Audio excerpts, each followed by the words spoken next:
Torrey Smith with a second effort. Torrey Smith is in for an Eagles touchdown. Smith, touchdown.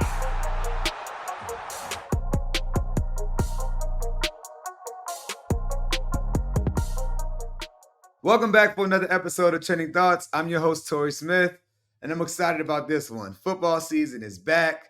We're in the mix on the youth football side, been all over the place, having an opportunity to check out the Baltimore Ravens, the Eagles. Preseason's been amazing. I'm excited. You know, football's kind of been my life. Never would have imagined that post-football, but here we are, and it's been amazing. Had the opportunity to go to the camp for the Ravens and the Eagles. And there's no secret, and everyone knows that these are two of the best organizations, but also two of the best teams in the league. I'm thankful that I've had the opportunity to play for them, but it's extremely exciting to go and to see some old teammates and also to see the new guys that are stepping up and represent their organization well. I'm going to start it off with the home team for me. I live in Maryland, so the Ravens are closer. I've been there a few times, had the opportunity to go out and watch Lamar Jackson work in this new Todd Monken offense. It is special. He looks at home. He looks comfortable. I'm excited for everyone to see what everyone in Baltimore already knows. This guy can ball. He's already won the MVP. So for me to go and to see how well he's playing, how confident he looks, and how in command he looks, it's like, man, the sky is the limit for Lamar Jackson. I'm excited for him. He deserves this opportunity. And it's going to lead to great things for this team. You talk about the receiver room, something that I've been getting tired of getting asked about for multiple years in Baltimore about the receivers, about the receivers, about the receivers. Well, I'm here to tell y'all right now, they have some dogs in that receiver room. A great mixture of veterans and young guys. And there's so many guys there. It's going to be probably 2 or 3 guys left out that will be in a rotation somewhere else. So Eric DeCosta has done a great job putting this group together, and I think they're going to go out there and make some plays. The all season was highlighted by Odell Beckham and his $18 million contract, and he's worth it. Odell looks like the Odell that we all know and love. I know Odell is trying to say, hey, you know, not bad for an older guy. He looks sharp. He looks crisp. And I think that rest really did him some justice because he wasn't forced to come back and compete before he was ready. He looks really good right now. And I'm excited about the opportunity that he has in front of him. Rashad Bateman's just coming back off of injury. You know what he can do when he's healthy. I believe he can be one of the best in the league. And with that duo there, it's going to be awesome. But there's the new rookie, Zay Flowers. I'm on record, said this multiple times, multiple different platforms, that I felt like Zay Flowers was the best pick in this draft, the best receiver in this draft. And when you go and you watch him, I haven't seen a single person touch him yet. His releases are crazy, his explosion. He has a whole lot of Florida in his game, and it's fun watching him go out there and compete. He's going to have a huge year for this team. Just getting the ball to him, short situations. He's a quarterback's best friend in that way. Everyone likes to talk about the tight ends, but when you have a receiver like Zay, that you can get a ball to him, he'll turn 1 yard into 10 or 80, depending on where you are. He has that type of big game potential, and he's going to be huge for Lamar, so I'm excited about it, man. Nelson Aguilar, little bro, is here. He's going to be a great presence as well in this team. I've already seen his leadership come into play, but he's had the opportunity to contribute inside and outside as a player. I used to tell people all the time, you know, before I met Curtis Samuel, who's now with the Commanders, I always felt like Nelson Aguilar had the best combination of speed and quickness that I had seen. He had that juice to him. He's a little bit older now, as he'll tell you, but he looks the same to me. He's moving great. And he's a great fit in this team, just to the culture of the Ravens. So I'm excited, man. Then you have, obviously, James Prochet, Devin Duvernay. We can go down the list. There's going to be a lot of guys, and I'm glad that I'm not Eric DeCosta, the one that has to make the decision for this roster, because guys have been balling, and that's a great problem to have. Unfortunately, everyone can't make it, but I think guys are playing well enough that they'll get opportunities somewhere else. But the defense for the Ravens, everyone knows they're going to come to play. Cornerbacks have been hurt a little bit. Marlon's on the shelf. Hopefully he's back soon. But the defense looks great. But again, just culture, man. When you step on that field and you watch the Baltimore Ravens go to work, it's with the purpose. You know, I have a lot of respect for Coach Harbaugh. I've mentioned that over the years. But I feel like my respect for him has really grown because I had the opportunity to sit in. He let me shadow the team one day. And I wasn't looking for the X's and O's. Well, I thought I was, right? I'm trying to learn more about the game. I know a lot about the passing game, know absolutely nothing about linemen. I'm working on my knowledge, but just had the opportunity to really watch and being on the outside looking in. I really appreciate great coaches and great leaders. And I always thought Coach Harbaugh was that guy. But watching him run a meeting, I've kind of felt this thing that's been together for me, this little tie-in that I've seen from coaches that I know and love and respect the most. They're teaching you the game, but even more, they're teaching you something about life. And I think Coach Harbaugh is very consistent with that. You see it. I've seen him adjust some things in terms of how he was when he was younger, when I was there playing with him. I just think he's a great guy, a great leader for his players. And it was cool to watch. And again, I have a lot of respect for him, but I think it's grown even more just watching him transform as a coach due to his experience. He's talking about a Hall of Fame coach in Coach Harbaugh, right? He will be in the Hall one day, but I think even beyond that, he's really impacting and leading men the right way. So, shout out to Coach Harbs. The Ravens are ready. The Ravens are ready. The Ravens are real Super Bowl contenders, and I will be there each and every home game to check them out. Before the Birds, the Eagles, another team that looks phenomenal. I mean, they look like they're ready to go right back to the Super Bowl tomorrow. Jalen Hurts looks in command. Just a great leader. I've always had a lot of love and respect for Jalen Hurts before he even put on the Eagles jersey or even stepped foot in the league. I just remember watching how he handled adversity at Alabama as a young player, and like, man, that's what you want. That's what you love to see. And fast forward now, having my own kids, like, man, like guys like that you can point to, like Jalen Hurts. It's like, man, you want your son to watch and love players like that, and my kids do, thankfully, love players like that. His talent is one thing, but I think who he is as a person is even bigger. So I love everything that he's doing and how he's leading this team. Howie Roseman has done a great job putting together this roster. A.J. Brown, Devontae Smith. You can make an argument that they are the best duo in the league when it comes to the receiver position. Those cats are dogs, man, and they work. So it's fun watching them up at practice, and also just Coach Sirianni, and how he's growing as a coach. Uh, Super laid back, man. The players love him. It was fun watching him go out there and coach and compete. And, I thank him for opening the doors and welcoming us as well. Big Dom, shout out to Don. That's my guy, the head of security there. That's like my uncle brother right there. But, the coaching staff in general, man, I think they're doing a great job. And this Eagles team, I'm fully expecting them to be in the same position as a real contender and arguably the best team in the NFC. It's been fun watching that defense as well.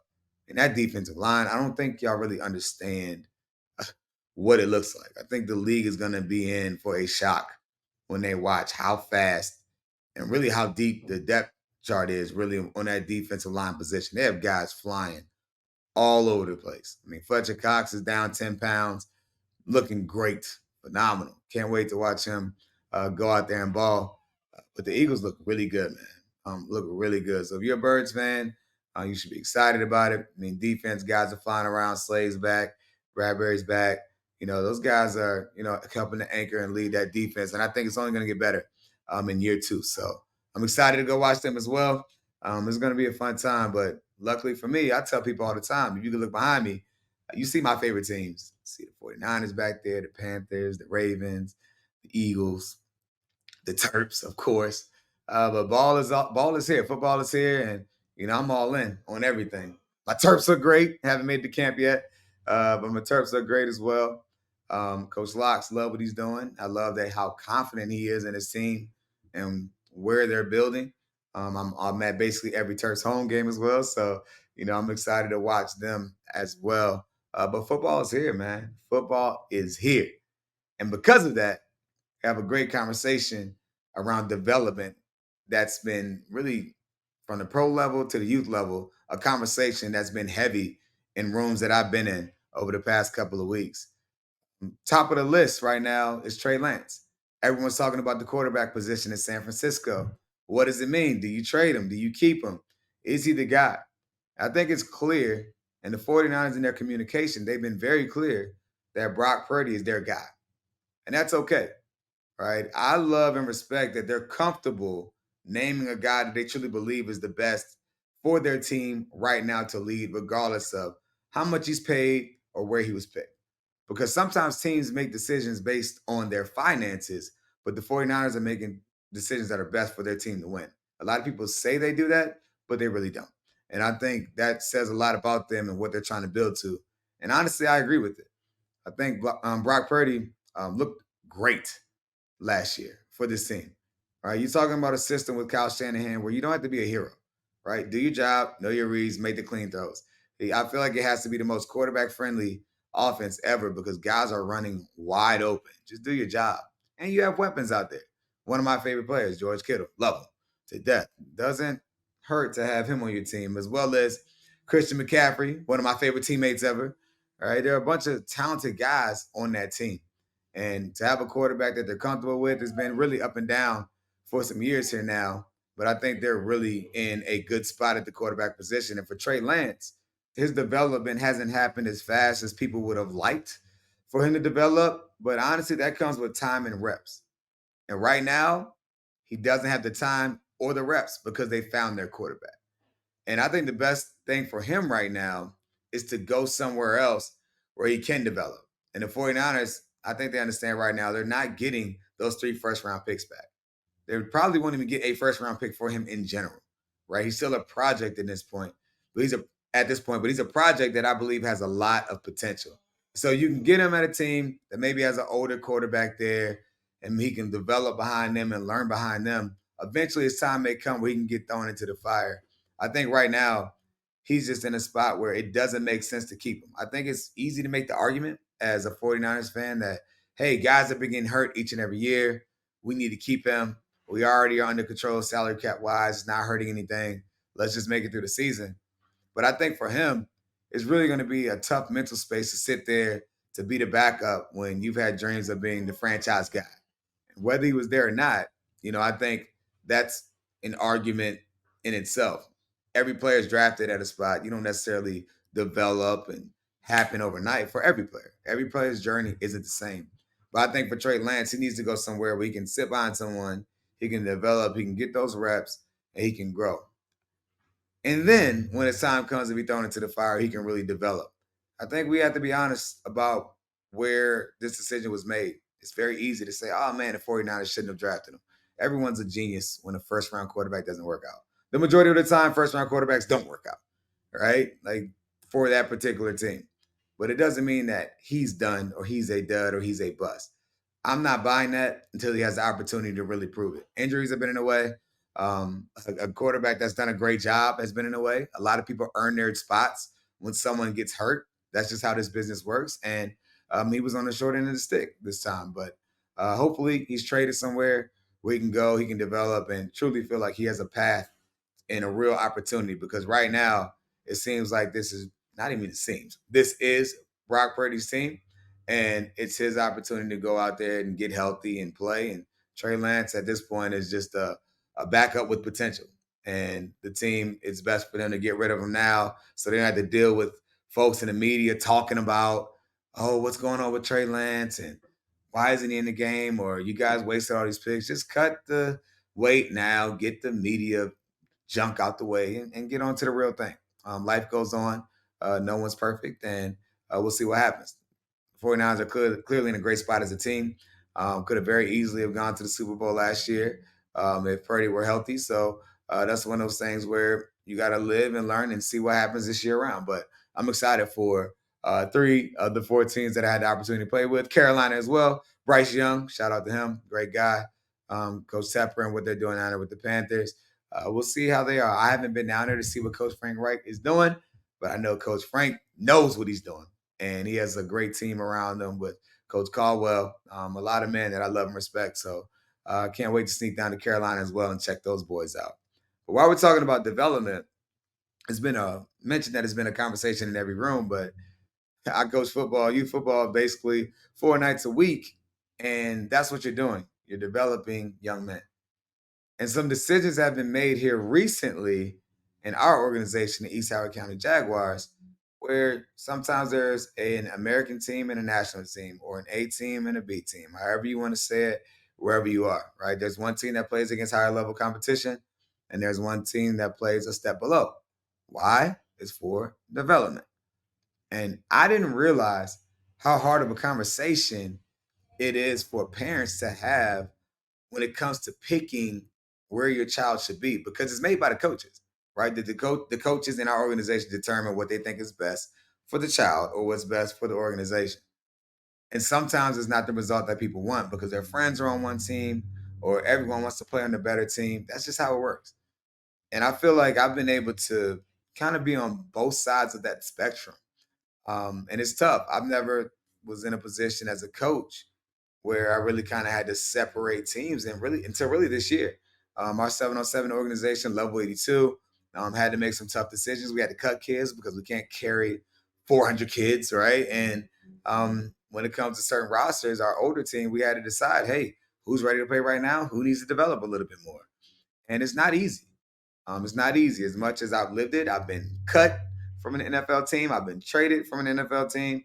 Like that's basically been told you're not good enough for what they have going on at the moment, right? Whether it's money, whether it's help, whether it's talent, just not good enough. So I'm kind of used to that stuff, right? That's just the world that I come in playing in at the highest level. Like that's just it is what it is. You're not a fit everywhere you go, and especially at that moment. But I think for younger kids, it's really hard because your friends may be on one team and it hurt my heart.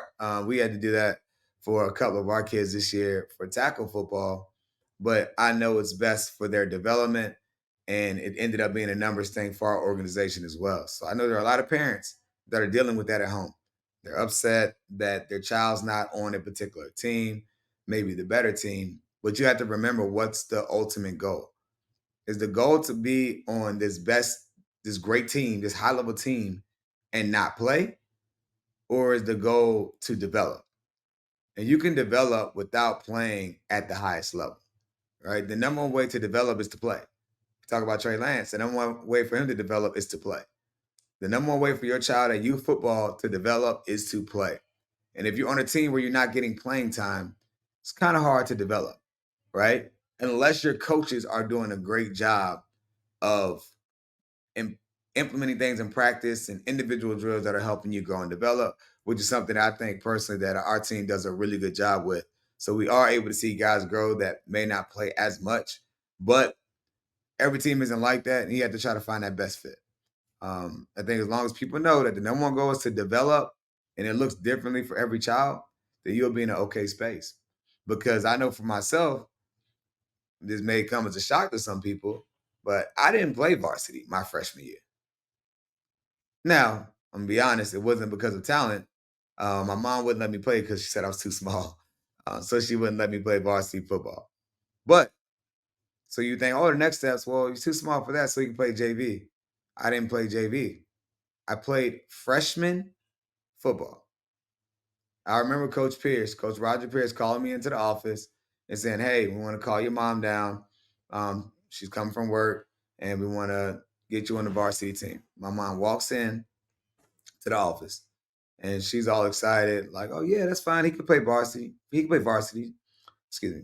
I'm all words all over the place. I remember Coach Roger Pierce calling me into his office and he said, hey, can you call your mom to have her come on by and talk to her so we can talk to her about you playing varsity football? I'm like, great. I'm excited about it. My mom comes on in and she's like, oh, Coach Pierce is like, hey, we want you to play varsity football. My mom's like, okay, that's cool. That's fine. And he was like, all right. He was like, let me introduce you to some of the kids. And we had a guy by the name of John Bradshaw. He was like 6'5", maybe 6'4", 6'5", 305 pounds. Ended up going to West Virginia. And we had my boy Derek Burton at the time. He's probably like 185, about 6 foot, 185. So solid size high school kid. Yeah, me, that was probably 5'8", 140 or whatever it was. And my mom was like, okay. So he would be playing with them. And she was like, oh, hell no. Like, no, he ain't doing that. So she didn't let me do it. And so I ended up playing on the freshman team. And I got to play receiver or quarterback, excuse me, like I had always played.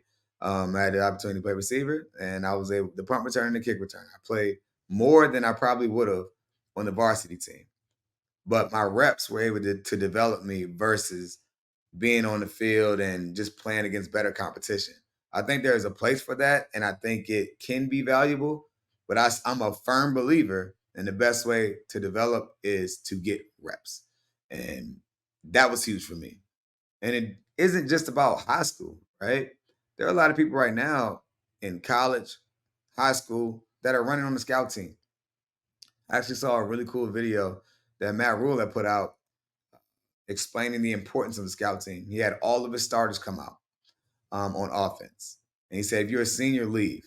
The seniors left. It looked like there's probably about 7 or 8 of them. There were very few guys left there. And he started plugging them in with guys who were kind of next up. And that was my reality that year when I was a freshman. I ended up moving up to varsity towards the end of the season. And also at the end of it, in college, that was my reality. You know, when I came to the University of Maryland, I was not our highest ranked recruit. Matter of fact, I told y'all these ranking people don't know anything. I was ranked as a quarterback, right? I knew I was going to play receiver at Maryland right away. I was ranked high as a quarterback. Wasn't even ranked as a receiver, right? And I think to go and to develop, the coaches knew I needed some time. I'd only played quarterback my whole life. Maybe caught 3 or 4 passes. I broke my hand one time, so I moved to receiver because I couldn't get the snap. Caught a few passes, but that was it. Never really played it. And so when I came in to the University of Maryland, the coach was like, "Hey man, we're gonna redshirt you, let you put some weight on, give you some time to develop." And I was like, "All right, that's fine." But in my mind, I'm like, "Hell no! Like I'm gonna compete. Like y'all gonna have to play me." And that was my mentality. So when someone tells you you're second string, or when someone tells you that you're on the scout team, you get ready to do one or two things. You can cry about it, mope about it, complain, talk about they playing favorites, talk about the coach don't like you, talk about all these things, or you could just put your head down and go to work. And I went to work. Right? It was the most humbling thing stepping on the University of Maryland, and I'm one of the best kick returners in the state of Virginia, which you coming into college, everyone is one of the best where they're from. But I'm coming in, I'm moving the receiver, I'm gonna be a kick returner. These are things that they told me I was gonna be able to do. Well, guess what? The first day I came in, I was blocking on a front line of kickoff return, had never blocked anybody a day in my life. Right. And then I'm sitting there wondering, like, what's going to happen at receiver. I'm dead last on the depth chart. And that was my reality. Right. Like, there's nothing more humbling than seeing your name at the bottom of the bottom. And that didn't sit well with me. Right. There were other guys that were in the same situation, but they're complaining about it, this and that. I'm like, man, it's only one way it's gonna move up. And that's if I work. So I didn't spend a lot of time whining and complaining. I went straight to work. And in my mind, I said, they're gonna have to play me. That was my mentality. Wasn't confident. I mean, wasn't being cocky. It was just confidence in the grind of I'm gonna go so hard and I'm gonna do so well that they're not gonna have any choice. Like they can't deny me. They're gonna want me to play. Well, I did just that on scout team. I was a menace. They used to try to kill me in practice. And I tell the story to my level 82 boys, every chance that I get. But it's the truth. You talk to anybody played at Maryland, especially the defensive guys, they used to try to kill me in practice. I was going hard. I didn't care. Right? Why would I, what are y'all mad? Man, we going to hit you to the, what y'all going to tackle me? It's football, dude. Y'all going to tackle me? All right, whatever. I wasn't worried about it. Because I always say, man, I'm trying to be where y'all are. Y'all playing. I'm not, right? Y'all are playing. I'm not. That was my mentality. So I wasn't doing any brother-in-law and I wasn't doing any of that stuff. I was out there trying to go. And because I wanted to go and earn my stripes. And there's no better way than to prove that you belong than being successful against the best players on your team. You get to go against the starters every day. I had the opportunity to go against Kevin Barnes. He was drafted. I think he was drafted in the 3rd round. Right? Had the opportunity to go against multiple guys on our defense that played in the league. And so I was going extremely hard. Well, camp starts, I was at the end of the line. Right? Got my first opportunity to return a kick because somebody was jogging on the kickoff return. I remember Coach Ray. I can't even remember Coach Ray's last name, but Coach Ray was like, he was a yeller, right? He was a yeller. And somebody was jogging. And he was like, give me somebody who can return the damn ball. And I was like, I do it, coach. He was like, get back there. Got back there. First rep, hit it, split it, looked great on kickoff return, right? Probably would have scored a real touchdown in the game. Go back again for the next rep. Hit it, stick my foot in the ground and go, right? I was always very good at kickoff return. And all of a sudden, I went from being a frontline blocker to I was back there on kickoff return on the scout team. Fast forward through camp. By the time camp ends, Maryland plays first game. I forgot who my first game was. It may have been in Rutgers. Went up to Rutgers, top 10 team, beat Ray Rice and Courtney Green team. Yes, he did. Shout out to the Turks. Shout out to my dudes too. But I remember watching them on TV, and I'm not gonna lie, hurt my feelings watching my team leave on the bus. And I've been with them this whole summer, and it's like you're not even on the team when you're on scout team. Like you're watching on TV like everybody else. And I was like, man, this ain't gonna happen past this year for sure. Well, I tell you what, that next week when we came in, Coach Friedgen called me into his office and was like, hey, we want you to play. And that was all because of the work that was put in camp, going hard, taking advantage of my one rep that I was getting that turned into a couple of reps and going hard on special teams. Now he was like, hey, you can be the starting kick returner and we're going to rotate you in at receivers. Told me this my freshman year, the same freshman year that I was supposed to redshirt.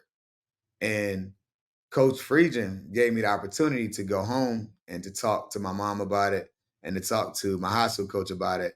And they both recommended that I redshirt so I can get adjusted to college and I can go out and, settle in and get used to the social life and being on my own to make sure I don't drown. And that was really it. Coach Friedgen respected it, and I just kept going hard. And so that's important for a lot of people to hear because it's not about where you start. Like you can be dead last. You can be the 15th receiver in the room, right? You can be that, but you don't have to stay there. And that's on you to decide that, right? Yeah, it might be an uphill battle, you know. Maybe you're small, maybe you're a walk on and you're not going to get the first nod at everything. But when you get your snap, what are you doing with it? When you get your opportunity, what are you doing with it? You can sit there and cry and complain, or you can go to work. All right. And that's what I did. I'm living proof of it. The next year, obviously, I started playing and everything kind of took off. Right. But in general, it all started from there. And honestly, being scout team player of the year, I think that trophy's at my mama's house somewhere. It's probably one of the most proud moments for me in my career because I was at my lowest when I was told that I'm last and you're not doing this, you're not doing that. And I didn't stay there long. Did not stay there long at all. I was like, man, they're gonna have to play me. And I'm telling you what, it felt having Coach Friedman call me into his office and tell me that he wanted me to play, man, you couldn't tell me anything because I knew I had worked for that. Right. And that was a pretty cool opportunity. And I know there are a lot of kids that are backups in high school right now, backups in college right now, and they're going through that. But I promise you, don't relax, don't let up, keep your foot in the gas because they notice it. Right? They notice it. You keep making plays against that starting cornerback, that starting left tackle and you're a DN, or you're running to the ball, flying around as a linebacker, and you're going hard on special teams, right? You will get your opportunity if you do what you're supposed to do. So that's my word for y'all young bucks out there. Go to work, man. Go to work because development looks multiple different ways. I could have sat there crying all year about how I wasn't playing. I could have been lazy. I could have messed my team up, right? Because you have a job on scout team. Your job is to get your team's mates prepared to go in, whether you're the starter or not. That's your job. But at the same time, your job is to go hard and develop so that you can be a player that is able to contribute down the line, whenever that may be. And so that's exactly what I did. Just stuck to it, stayed true to myself, went hard, man, and everything worked out. So it's not about where you start, it's where you finish, and make sure you bring that hard hat each and every single day. And I know for myself, that's something I'm going to continue to do. If you play on my team at the East Howard County Jaguars, we got a 9U squad there, very demanding, right? Going to get the most out of them, make sure they're going hard so that they're developing, right? If you're not going hard, you're wasting your time. Same thing with level 82, our 7-on-7. I yell all the time, but it's about the little things and going hard. Why? If you're not doing it, you're not getting better. You're not developing. So if your end goal is to be a better player, it only looks one way. There's not multiple ways. It only looks one way, and that's with hard work. And your hard hat has to be on every single day because the next person's is, and they're going to work. And that's the what made me who I am, to have the opportunities that I've had. And that same thing is making plenty of people who are far greater than me reach their dreams and go beyond. And that lack of work ethic and that lack of discipline is killing people at the same time. So pick a line, draw a line in that sand, figure out which side you want to be on, man, and go to work and make it happen. But football season's back. I can't wait. We're going to be talking Ravens, going to be talking Eagles, going to be talking 49ers, going to be talking Panthers. Might even bring TJ on to do our picks that you didn't ask for. But it's fun. It's the best time of the year, man. It's real busy. I know for us, I want to give a shout out to Mid-Maryland, our youth football league. Do a great job managing teams and really developing the right way. Maybe that's another discussion, choosing your home. I talked about choosing your college. Same thing with youth football. Find a great program that's going to develop and have your child be in a safe environment. Love our little league. Love how they manage it. And it's only going to get better from there. And I know my role is bigger than just my team. I'm on the NFL's Youth Football Advisory Committee, so I've been learning, seeing best practices, trying to help as many people as I can, other organizations, help them grow, help them do different things, and it's all working out. So, again, football is life now. Didn't know that was going to be the case, but football season is here for everyone. So y'all tune in. Let me know y'all drafting in fantasy too, because we have our fantasy draft coming up here next week. Can't be playing around, man. I lost my fantasy league that I run 2 years in a row. Jay has won it twice. I haven't won it. I don't even think I made it to the championship game yet. I think I've been in the Final Four, but got to change that. So maybe we'll talk fantasy ball next week. Either way, y'all enjoy y'all week, and I'll catch y'all on the next episode.